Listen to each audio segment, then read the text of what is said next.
Mas hoje é um culto muito especial, hoje é um dia muito especial, porque nós estamos celebrando o Domingo das Mãos Cheias. Na verdade, final de semana, porque ontem nós também fizemos no culto de jovens. Mas o culto das mãos cheias, onde estamos dedicando ao Senhor a oferta que vocês fizeram das cestas básicas, aos projetos sociais da nossa igreja. E eu gostaria de aproveitar essa oportunidade para falar sobre generosidade, para meditar sobre o que a Bíblia diz sobre o ato de ofertar, de dar ao Senhor. Por isso eu gostaria de meditar na segunda carta de Paulo aos Coríntios. Se você puder abrir a sua Bíblia, acessar a sua Bíblia, na segunda carta de Paulo aos Coríntios, no capítulo 8. Nós estudaremos esse texto tão incrível. Antes de tudo, derrubei aqui o... Antes de mais nada, queria dar algum contexto do que está acontecendo aqui. Desde que Paulo começou a pregar o evangelho entre os não-judeus, ele plantou muitas igrejas. E uma das igrejas que o apóstolo Paulo plantou foi exatamente a igreja na cidade de Corinto. E quando Paulo começou esse trabalho missionário, havia muita preocupação como seria esse trabalho entre as igrejas. Os apóstolos se reuniram em Jerusalém, nós encontramos isso lá no livro de Atos. Os apóstolos se reuniram em Jerusalém e fizeram um concílio para decidir como nós lidaríamos com essa igreja. E uma das resoluções que eles chegaram é que as igrejas nunca deveriam se esquecer dos vulneráveis, dos mais pobres. Eles jamais deveriam deixar de ofertar e contribuir. E essa sempre foi uma preocupação do apóstolo Paulo, de contribuir, de buscar ofertas para os mais necessitados. E Paulo escreve algumas cartas para essa igreja, entre elas as cartas que nós temos à igreja de Corinto. A primeira carta que o apóstolo Paulo escreveu para aquela igreja foi uma carta tratando alguns problemas daquela igreja. E quando Paulo escreveu a primeira carta aos Coríntios, que é também a que nós temos na Bíblia, os irmãos acho que não gostaram muito, ficaram meio ressabiados com o apóstolo Paulo, não gostaram tanto daquela exortação, e aí eles ficaram de mal com Paulo, digamos assim. E Paulo então escreve uma segunda carta, que não é ainda essa carta que nós temos na Bíblia. Na verdade, Paulo escreveu 3 cartas aos Coríntios. Infelizmente, aprove ao Senhor que nós não temos acesso a essa segunda carta. Ela se perdeu na história. Não conhecemos essa segunda carta. Nós sabemos que Paulo escreveu porque ele mesmo diz aqui na terceira carta, que na nossa Bíblia é a segunda carta. E quando Paulo escreve essa segunda carta aos Coríntios, ele escreve então, sendo duro com eles. E ele diz que ele escreveu essa carta em lágrimas, porque eles estavam em pecado, estavam errando, e ele escreve uma carta muito dura aos Coríntios. E aí, os coríntios então resolvem se reconciliar com Paulo, eles se arrependem, dizem, olha, nós queremos reconciliação, nós queremos que as coisas voltem ao normal. Então Paulo escreve a sua terceira carta, que é a nossa segunda carta na Bíblia, essa carta, a segunda carta aos Coríntios, ele escreve justamente para se reconciliar, para resolver essa situação. Só que ainda assim, enquanto ele está se reconciliando com os irmãos, no capítulo 8, ele resolve fazer uma importante exortação à igreja de Corinto. Ele resolveu o problema, está ali se reconciliando com os irmãos, mas tem um assunto que eu preciso ainda tratar com vocês. E esse assunto é muito importante. E é um assunto relacionado a dinheiro. E como é difícil a gente falar de dinheiro nos dias de hoje, dentro da igreja, né, gente? Esse é um assunto muito controverso. Tão controverso que nos dias de hoje, muitos líderes e pastores acabam escorregando, indo para 2 extremos. Existem pastores e líderes que não falam sobre dinheiro nas igrejas. Não falam sobre oferta, não falam sobre dinheiro, porque estão com medo de constranger, de causar algum constrangimento, alguma polêmica, deixar as pessoas desconfortáveis. Então não vamos falar de dinheiro. Tanto é que eu conheço uma igreja no estado de São Paulo que eles não falam de dinheiro, não falam de oferta em nenhum momento. No culto deles não tem momento de dízimos e ofertas. Depende só da espontaneidade dos irmãos em querer contribuir, eles não falam. Por outro lado, infelizmente nós temos muita gente fazendo mau uso desse tipo de discurso. Infelizmente nós temos muitos líderes e pastores corruptos, digamos assim, diante de Deus, fazendo má administração do dinheiro e trazendo uma culpa nos irmãos para que eles entreguem e ofertem a fim de se enriquecerem. Talvez você já tenha visto várias polêmicas sobre isso e nas mídias e tudo mais. Mas falar de dinheiro na igreja é algo necessário. Tanto que Paulo faz isso na segunda carta aos Coríntios, que é o texto que nós vamos ler. E por isso que nós vamos estudar esse texto. Um texto onde Paulo confronta e exorta a igreja de Corinto. Por isso, nesta noite, nós vamos ser exortados. Quantos aqui estão preparados para serem exortados? Opa, alguém está, glória a Deus, amém. Outros ficam, ixi, era melhor ter ido em outra igreja.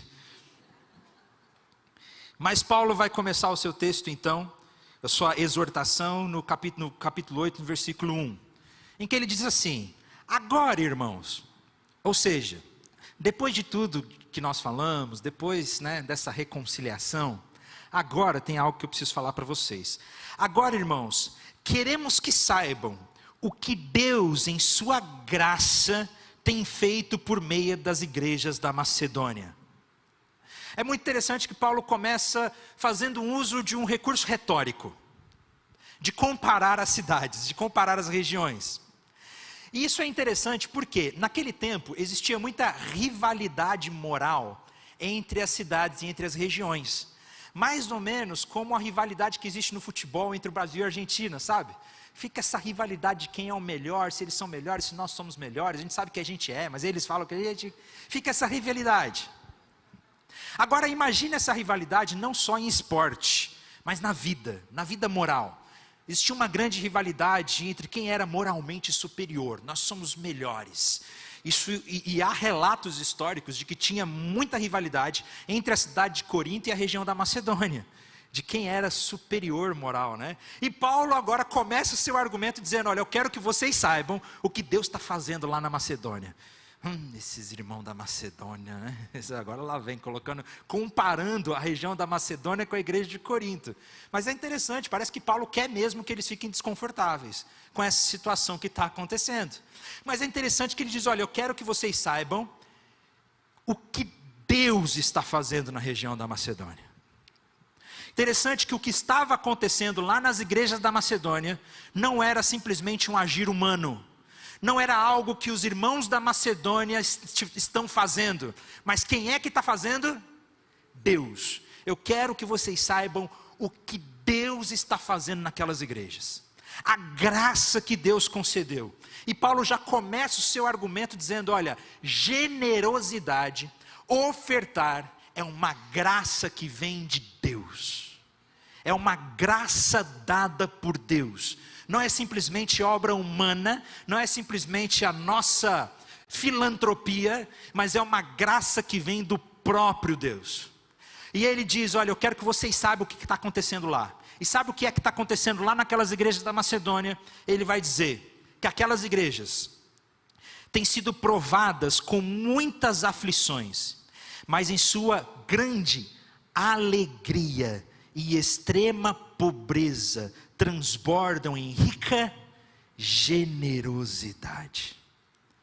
Que na sua grande aflição, a igreja da Macedônia estava passando por muitos problemas. Na verdade, não só a igreja da Macedônia, mas a região toda. A igreja de Jerusalém estava passando também por uma profunda pobreza. Estava passando por uma profunda pobreza. Tanto é que os irmãos resolveram coletar ofertas para ajudar os irmãos de Jerusalém, porque a igreja de Jerusalém estava sendo muito perseguida, tinha muito problema. Só que a igreja da Macedônia também estava passando por problema. Eles estavam passando por aflições e pobreza aqui não é pobreza espiritual, é pobreza financeira mesmo. Eles não tinham condições. Só que Paulo diz que Deus os alcançou com uma graça que eles transbordaram primeiramente em alegria e generosidade. Só o evangelho para fazer um trem desses, de transformar a pobreza e a aflição em generosidade. Aqueles irmãos da Macedônia não tinham nada, mas eles ainda assim começaram a participar da obra do reino de Deus, porque entenderam que era uma ação do próprio Deus e que era uma graça poder participar. E Paulo está dizendo, olha o que aconteceu lá naquela igreja da Macedônia. Eles têm sido provados com muitas aflições, mas eles transbordaram em generosidade. E essa palavra generosidade, no grego, ela também pode ser traduzida como simplicidade, sinceridade.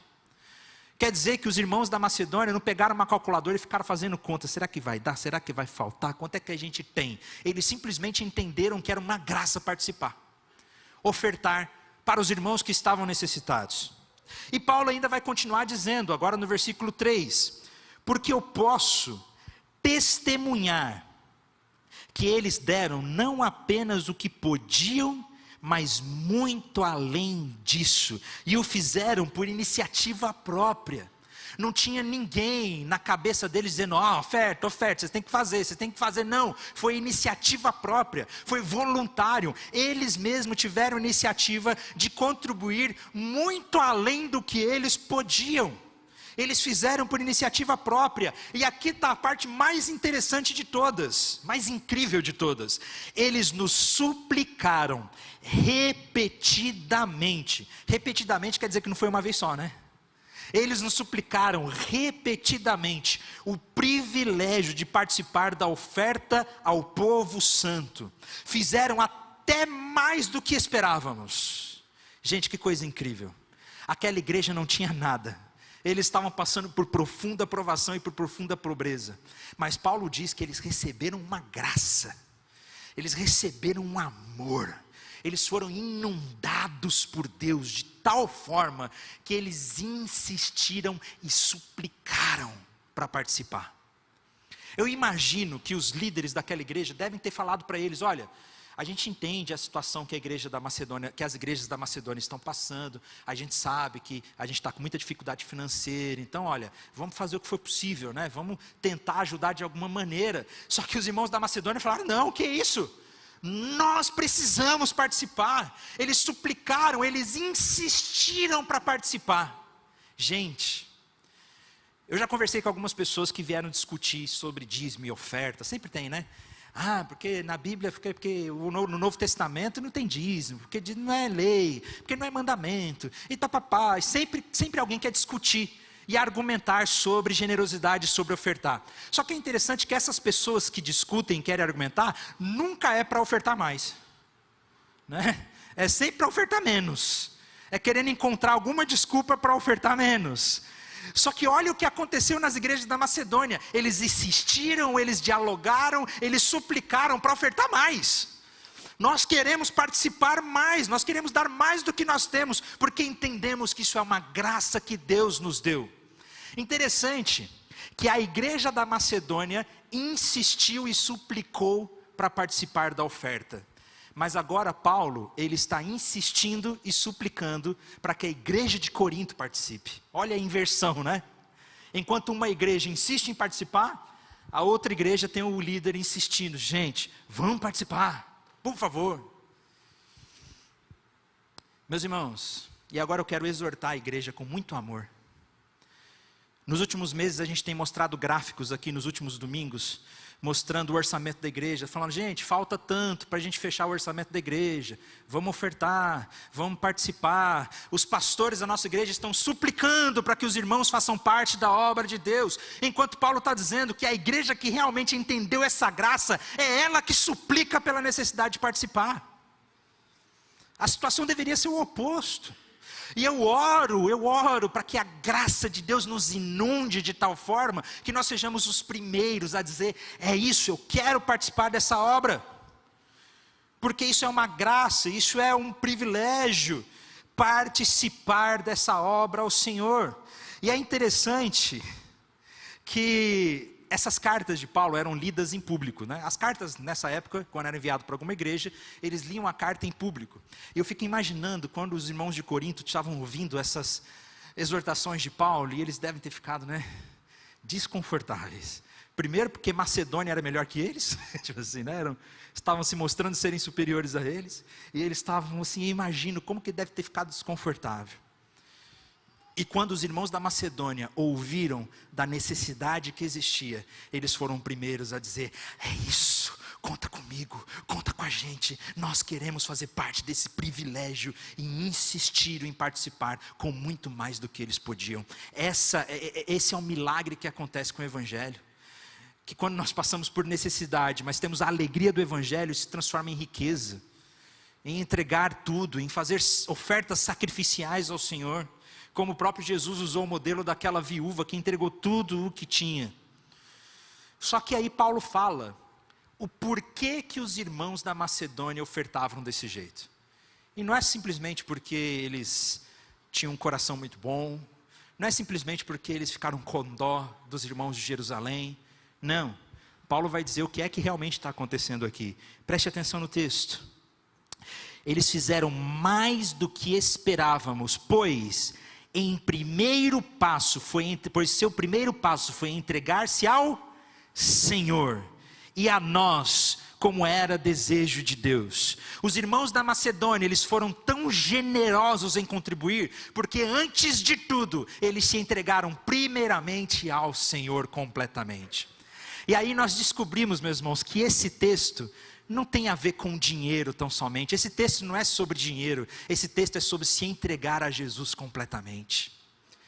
É isso que Paulo quer trazer para os irmãos da igreja de Corinto. Nós precisamos primeiramente nos entregar ao Senhor por completo, porque Deus não precisa do seu dinheiro. Ele é dono da prata, do ouro, Ele é dono de tudo. Ele deseja o seu coração, a sua entrega completa a Ele, de se entregar primeiramente ao Senhor, a nossa vida, as nossas mãos, o nosso tempo, a nossa casa para receber um pequeno grupo, o nosso carro para dar carona para quem não tem, a nossa disposição em estar aqui na igreja servindo como voluntário, de ir lá nos projetos sociais da igreja. O que o Senhor deseja é a nossa vida, por completo. E quando nós entregamos a nossa vida ao Senhor e somos cheios da Tua presença, a generosidade transborda naturalmente. O amor transborda naturalmente. Foi isso que aconteceu na igreja da Macedônia, nas igrejas da Macedônia. Eles foram cheios de Deus e cheios do Espírito. E quando eles se entregaram ao Senhor, eles entenderam que poderiam dar com alegria. E dar com alegria geralmente é um contrassenso na nossa cultura, né? A gente dá ressabiado, mas eles não entregaram simplesmente dinheiro. Os irmãos da Macedônia se entregaram a si próprios, eles entregaram eles mesmos, e por isso a generosidade transbordou naquele lugar e naquela igreja. Amém? E aí Paulo continua, né? Esse era o desejo de Deus, e no versículo 6 ele vai dizer: por isso pedimos a Tito, que inicialmente encorajou vocês a contribuírem, que os visitasse outra vez e os animassem a completar esse serviço de generosidade. Paulo está dizendo agora algo prático. Meus irmãos, eu estou enviando Tito até vocês. Eu estou enviando Tito até vocês para que vocês completem essa obra, e quando Tito chegar aí, que o dinheiro esteja pronto, que as ofertas já estejam recolhidas, que vocês sejam como as igrejas da Macedônia. Vamos completar o nosso amor e entregar a nossa vida ao Senhor, como os irmãos da Macedônia o fizeram. Por isso eu estou mandando Tito até vocês, para que vocês completem esse serviço de generosidade. E agora Paulo vai usar um argumento muito interessante aqui no texto. Ele vai dizer o seguinte, no versículo 7. Visto que vocês se destacam em tantos aspectos, na fé, nos discursos eloquentes, no conhecimento, no entusiasmo, no amor que receberam de nós, queríamos também que se destacassem no generoso ato de contribuir. Interessante que Paulo, ele poderia ter usado um outro argumento. Provavelmente a igreja de Corinto era uma igreja muito próspera. Os irmãos de Corinto eram prósperos, eles tinham dinheiro, tinham boas condições financeiras. E Paulo poderia ter se utilizado disso, né? Ele poderia ter dito: meus irmãos, vocês estão com dinheiro, vocês têm, está sobrando, vamos ajudar os irmãos de Jerusalém, poxa vida, pelo amor de Deus, vocês têm tanto, por que vocês não contribuem? Vamos abrir mão de ser mão de vaca.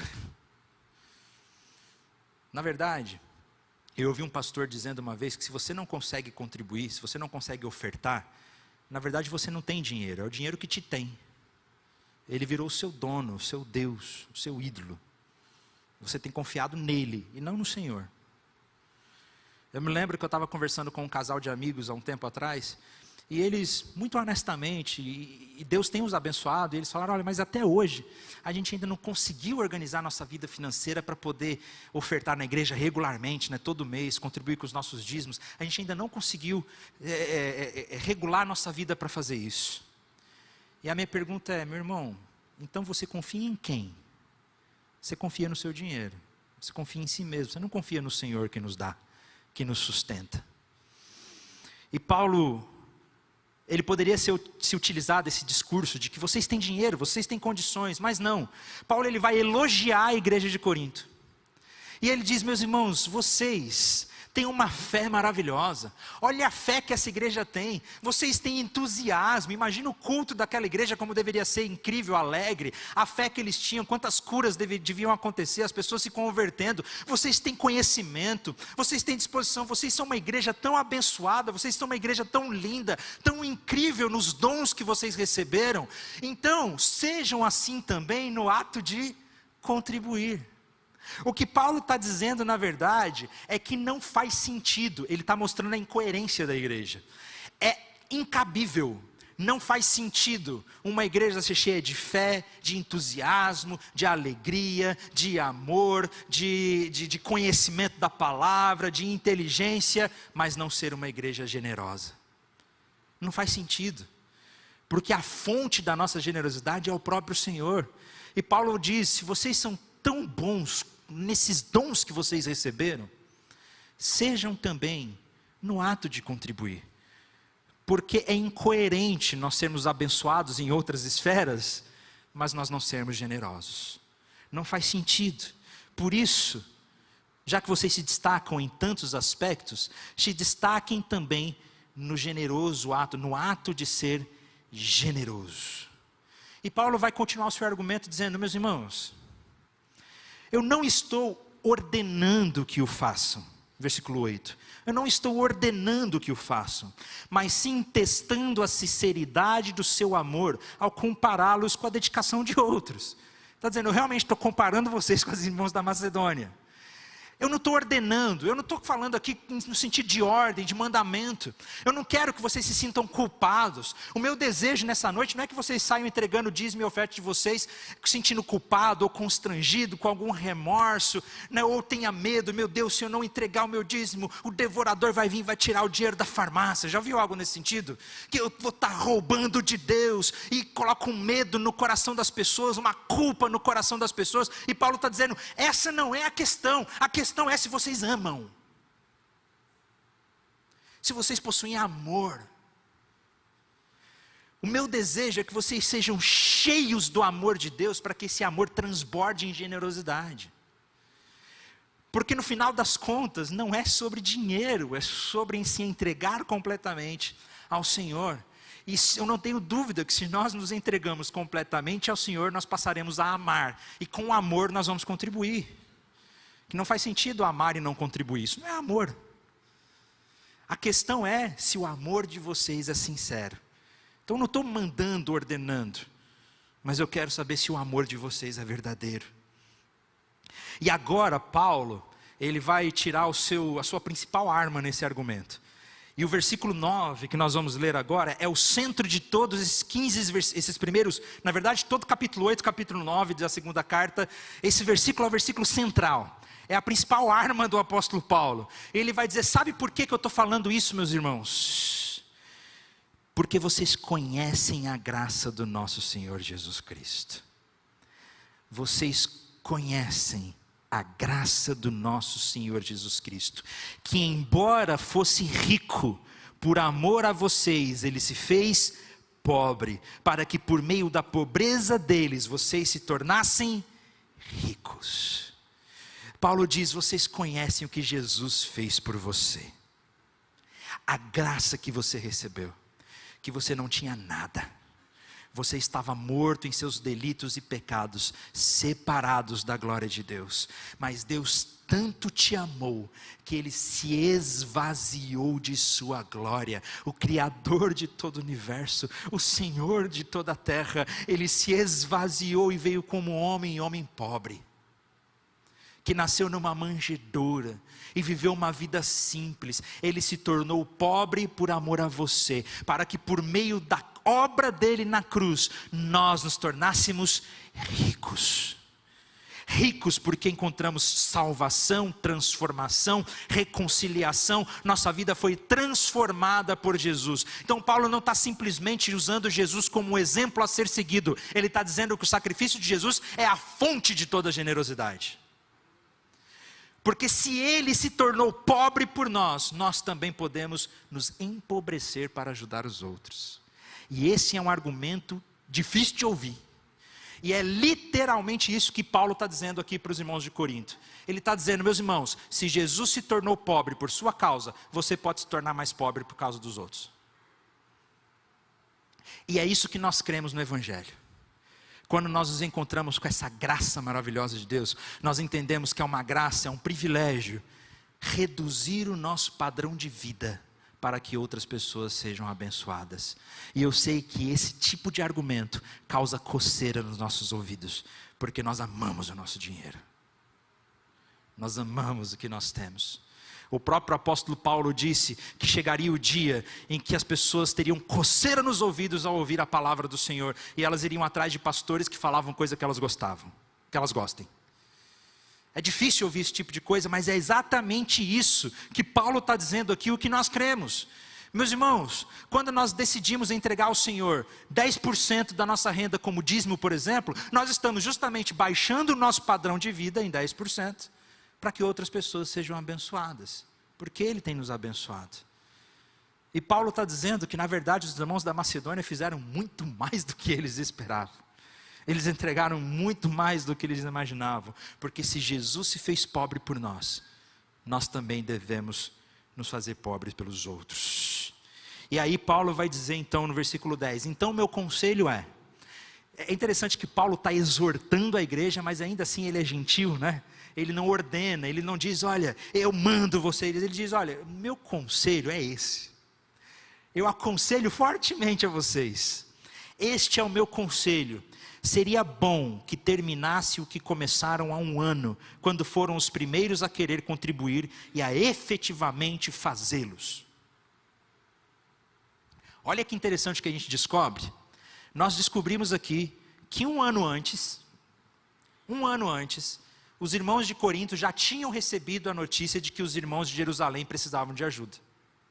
E eles foram os primeiros a dizer, conta com a gente, nós vamos participar, é isso mesmo, vamos ofertar, vamos dar aquilo que é preciso para que os nossos irmãos sejam abençoados. E 1 ano depois nós descobrimos que eles não fizeram o que prometeram. Eles não cumpriram com a sua palavra. Eles não seguiram em frente com o seu compromisso. Que triste. Imagina, gente, a igreja de Corinto podia estar vivendo o mesmo testemunho dos irmãos da Macedônia. Paulo poderia estar se testemunhando, olha o que Deus fez nas igrejas da Macedônia e lá em Corinto. Mas não, eles abriram mão do compromisso que eles tinham feito. Por quê? Porque geralmente a gente abre mão dos compromissos que a gente faz, porque o nosso ego, o nosso eu fala muito mais. O nosso amor pelo dinheiro fala muito mais. A nossa desconfiança de que Deus realmente nos sustenta fala mais alto. Muitas vezes. E foi justamente nessa parte do texto que eu fui confrontado quando eu estava estudando. Porque se tem uma coisa que eu oro, é que toda vez que eu abrir a Bíblia para pregar a palavra do Senhor, eu quero que ela me fira antes. Que ela fale comigo antes. E quando eu estava estudando esse texto, foi justamente aqui que eu fui ferido. Que a palavra falou comigo. Porque quantas vezes eu já fiz compromissos com o Senhor que eu desanimei depois. Que eu deixei de cumprir. Eu não estou falando só de dinheiro não, de dízimo não. Porque graças a Deus, eu não falo isso para me orgulhar de maneira nenhuma. Eu aprendi dos meus pais, da minha casa, que o dízimo era a primeira coisa que a gente deveria entregar ao Senhor. E hoje a minha esposa e eu temos como parte do nosso orçamento mensal o nosso dízimo, que é uma parte do orçamento que a gente nem conta com esse dinheiro, que esse dinheiro já pertence ao Senhor. E nós temos a alegria, a graça e o privilégio de entregar isso todo mês. Só que muitas outras coisas eu já me comprometi a fazer. Conta comigo, pode deixar, estarei à disposição, eu vou ajudar. E depois de um tempo, eu desanimei. Porque o meu eu falou mais alto, o meu conforto falou mais alto, os meus desejos falaram mais alto. E eu fui muito confrontado com isso, meu irmão. Que nós sejamos pessoas que cumprem com a palavra, que se colocam à disposição de realmente se sacrificar pela obra do Evangelho, porque foi isso que Jesus Cristo fez por nós. Tanto é que da última vez que eu fiz um compromisso com a oferta missionária de fé na conferência missionária, eu cheguei lá fora e falei, já passa aqui em 12 vezes no cartão de crédito de uma vez, que é para eu não ter desculpa, vai cair na fatura todo mês. É isso, que eu não vou abrir mão desse compromisso. Completem a obra que vocês começaram. Que a boa vontade demonstrada no princípio seja igualada agora por sua contribuição. E aí Paulo vai dizer, olha, doem proporcionalmente aquilo que possuem. Doem proporcionalmente aquilo que possuem. Interessante que Paulo não tem a expectativa que a igreja de Corinto faça igual à igreja da Macedônia. Porque lá nas igrejas da Macedônia, eles doaram o que não tinham. Eles doaram aquilo que não tinham. Eu não tenho, mas vou dar. E Paulo não tem nem essa expectativa com a igreja de Corinto. Ele está sendo até mais brando, né? Olha, doe proporcionalmente ao que você tem. Você não precisa fazer igual os irmãos da igreja da Macedônia fizeram, de doar aquilo que você não tem. Doe proporcionalmente ao que você tem. Mas não deixe de participar da graça que Deus tem feito no meio de nós. Não deixe de participar do que Deus tem feito no mundo. E aí ele vai dizer, doem proporcionalmente aquilo que possuem. Tudo o que derem será aceitável. Tudo o que derem será aceitável. Ou seja, não importa o valor. Se você tem 10 centavos, doe 10 centavos e será aceitável. Se você tem milhares de reais, doe milhares de reais e que será aceitável ao Senhor. Toda oferta será aceitável, desde que, olha só, toda oferta será aceitável, desde que o façam de boa vontade, de acordo com o que tem e não com o que não tem. Toda oferta será aceitável, desde que seja com alegria. Desde que seja entendendo a graça que Deus nos deu. Então, meu irmão, meu desejo aqui nesta noite não é constranger você, ou fazer você se sentir culpado no final do culto. Meu Deus, eu preciso ofertar, eu preciso dar. Mas se você não consegue fazer isso com alegria, né, de entregar com alegria ao Senhor, pensando, meu Deus, será que vai dar, será que não vai dar, será que vai sobrar no final do mês, será que não vai? Se você não consegue entregar com alegria, então eu suplico a você que você volte ao começo do nosso texto, e se entregue primeiro ao Senhor. Clame para entregar a sua vida completamente ao Senhor, porque eu não tenho dúvida que quando você se entregar completamente ao Senhor e for cheio da tua presença, a generosidade vai transbordar na sua vida. Você não vai ficar preocupado se tem ou se não tem, mas você vai querer participar sempre. Sempre ao Senhor e com alegria no coração. Com alegria no coração. Desde que seja de acordo com o que vocês têm.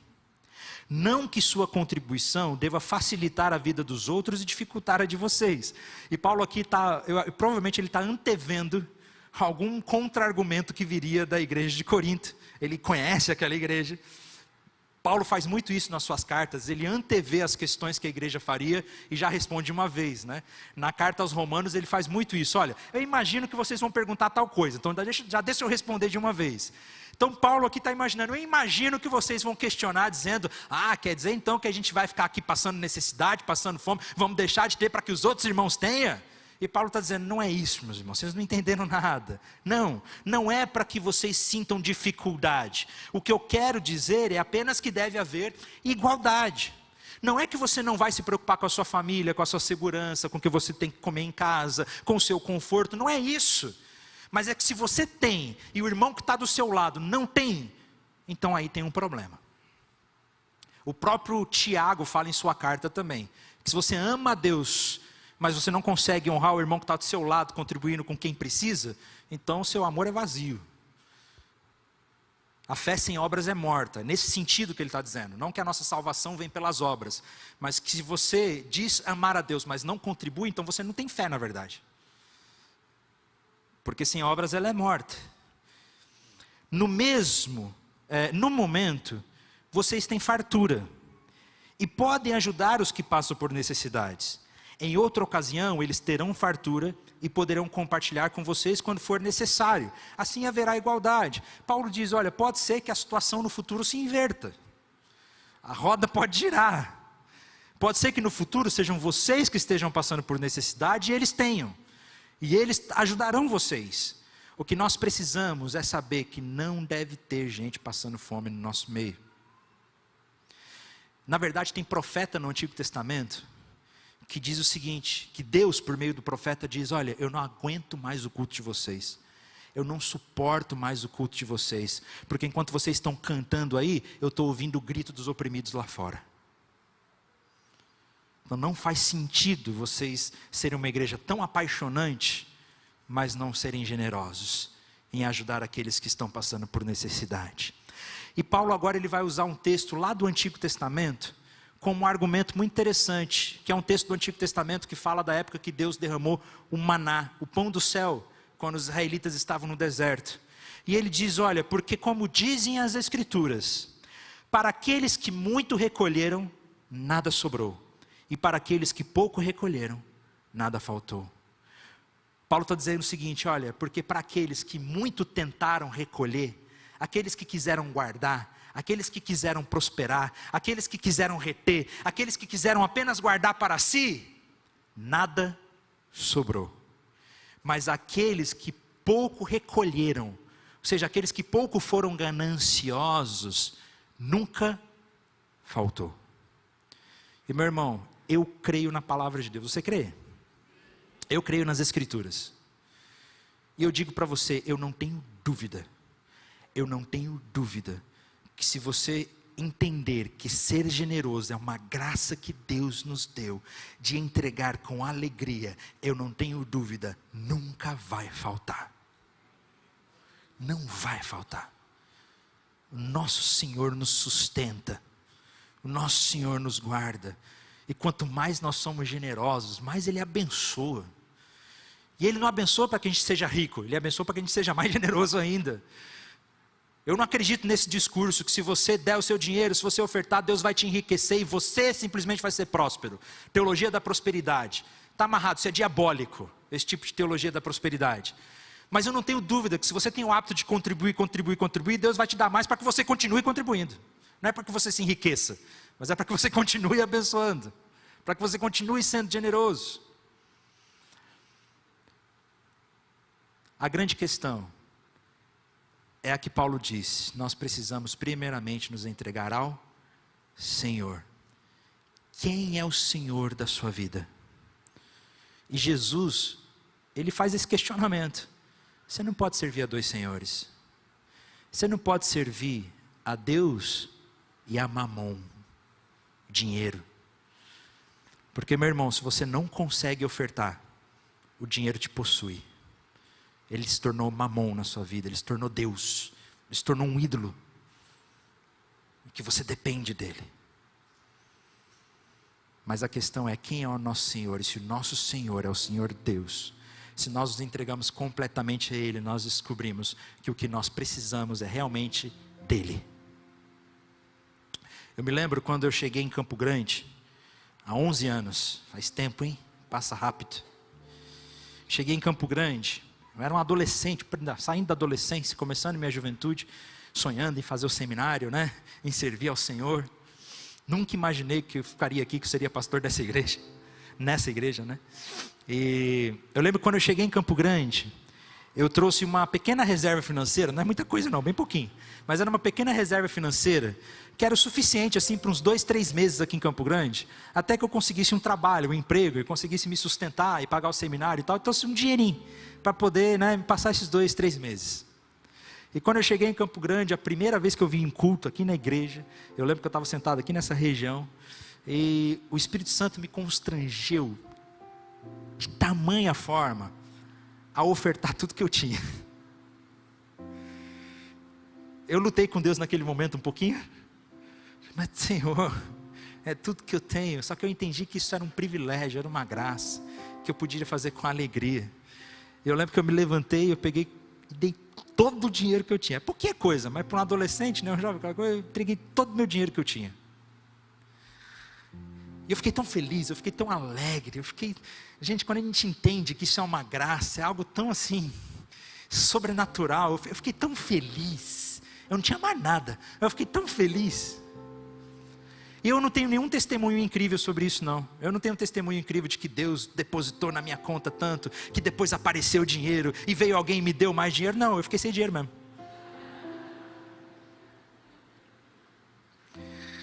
Só que pela graça de Deus, meus tios me receberam na casa deles, então eu tinha comida, eu tinha onde dormir. Eu só não tinha dinheiro para fazer mais nada, então eu não saía de casa, eu não saía depois do culto com os amigos, eu não tinha dinheiro para fazer mais nada.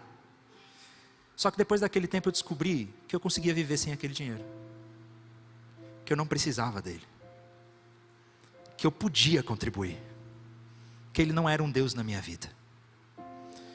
Depois eu consegui emprego, consegui trabalho, terminei meu seminário e Deus tem nos abençoado. Mas meu irmão, entregar e doar a Deus é um privilégio, uma graça que Deus nos deu. E nós podemos fazer isso com muita alegria. Por isso, se você tem tido dificuldade em ser fiel ao Senhor nas suas ofertas, no seu dízimo, se coloca diante do Senhor hoje e fala: Senhor, eu quero confiar plenamente no Senhor. Entregue ao Senhor. Olha quantas cestas básicas aqui, coisa linda, gente. Depois do culto aqui, já vai ali fora, adquira a sua cesta básica. Cada cesta básica dessa é R$100. Mas se você não tiver R$100, não tem problema, você pode comprar parcialmente. Eu vou dar aqui R$10 para a cesta básica. Não tem problema, qualquer valor que você puder dar. As pessoas dos nossos projetos sociais serão muito abençoados com esses alimentos, eu não tenho dúvida disso. Mas que a gente seja como a igreja da Macedônia, que suplica, insiste pelo privilégio de participar da obra do Senhor e ser generoso. Amém?